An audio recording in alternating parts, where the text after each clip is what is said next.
वही वहां पहुंच गए थे।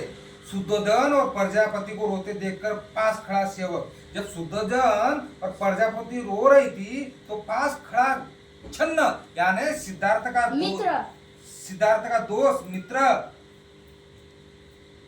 वो भी रो रहा था। दोनों को देख के, जब शुद्धोधन माता प्रजापति रो रही थी तो वो भी छन्ना रो रहा था। भारी मन से बड़ी संख्या में सिद्धार्थ के माता पिता सेवक को अलग किया। भारी मन से दोनों को उसने अलग किया। और सेवक संघ को अपना मुकुट, देखिए सेवक उनका दोस्त था, उनका मुकुट जो पहनते थे ना, उनका मुकुट, उनके आभूषण यानी उनके सोने के हार माला जो भी आभूषण थे, उनके वस्त्र जो पहने थे तैयार थे, उनका चचेरा भाई महामान प्रजावक योग्य वस्त्र भिक्षु पात्र पहले से ही आया था। उनका चचेरा भाई महानाम वो पहले प्रजा हो चुका था और वो पहले उस जगह पे उस आश्रम में भारद्वाज के आश्रम में पहले से आ चुका था। सिद्धार्थ ने अपना सिर मिला। फिर सिद्धार्थ गौतम ने क्या किया, अपने सिर बाल निकाले। सिद्धार्थ ने अपने सर के बाल निकाले और परिवार जीवन में प्रवेश किया और अपना परिवार जीवन में संन्यास में उन्होंने पहला कदम रखा। भारद्वाज के पास गए। फिर जो ऋषि था भारद्वाज उसके पास गए सिद्धार्थ। उन्होंने परिणीता के संस्कार को घोषणा की। राजकुमार सिद्धार्थ तो की परिचय घटना से काफी लोग आश्रम पर ये सब माहौल, ये कपड़े उतारना, बाल निकालना, ये सब सोना चांदी कपड़े सब निकालना, भगवस्त्र पहना, ये सब लोग वहां देख रहे थे इकट्ठा होके। राजकुमार को जल्दी शाक्य राज्य की सीमा पार आगे जाना था। अभी राजकुमार को सिद्धार्थ आगे भी जाने का था, उनकी सीमा उनको छोड़ना था, उनको आगे जाना था। जब वो आश्रम से बाहर निकले, देखो सब तैयार करके उन्होंने कपड़ा गहने गिने सब दे के वो आश्रम के बाहर निकले तो जन समूह उनके पीछे लगा।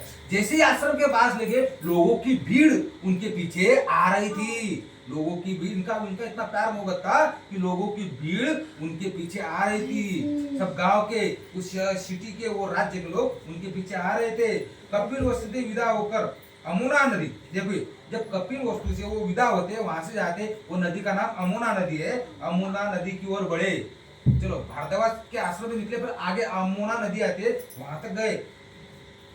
थोड़े चल के मुड़ के देखा उन्होंने, भाई थोड़ा पीछे मुड़ के देखा, तब भी लोग उनके पीछे आ रहे थे। अमुना नदी थी, अमुना नदी, तब उन्होंने पीछे मुड़ के देखा सिद्धार्थ ने, तब भी उन समूह लोग सब प्रजा उनके पीछे आ रही थी। सिद्धार्थ रुके। अब भाई सिद्धार्थ रुक गए और नगर वासियों आगे किया। सिद्धार्थ रुके और अपने प्रजा को, लोगों को विनती की उन्होंने कि भाइयों बहनों, मैं आपसे प्यार प्रेम और आप लोगों का मैं आदर सम्मान करता हूँ। प्रजा को सिद्धार्थ बोलते, भाइयों रुको, मैं आपका आदर सम्मान करता हूँ, लेकिन अब मेरे पीछे आने से कोई फायदा नहीं आपका। मैं तो गुरु तक कर रहा हूँ, घर छोड़ के जा रहा हूँ, अभी आप लोग मेरे पीछे आने से आपको कुछ फायदा मिलने वाला नहीं है, आप मेरे पीछे मत आओ। संसार में दुख क्यों है? संसार में, इस सृष्टि पे दुख क्यों है? मैं घर परिवार समाज शासकों के बीच से अशांति कोलियों के बीच झगड़ा निपटने के कामयाब नहीं रहा। आप सभी समझौते के पक्ष में जनपद तैयार करो और सफल हो सकते हो। इसलिए कृपा करके आप घर पे लौट जाओ। भाइयों बहनों, आप यहाँ से कृपा करके आप घर पे लौट जाओ, घर पे जाओ।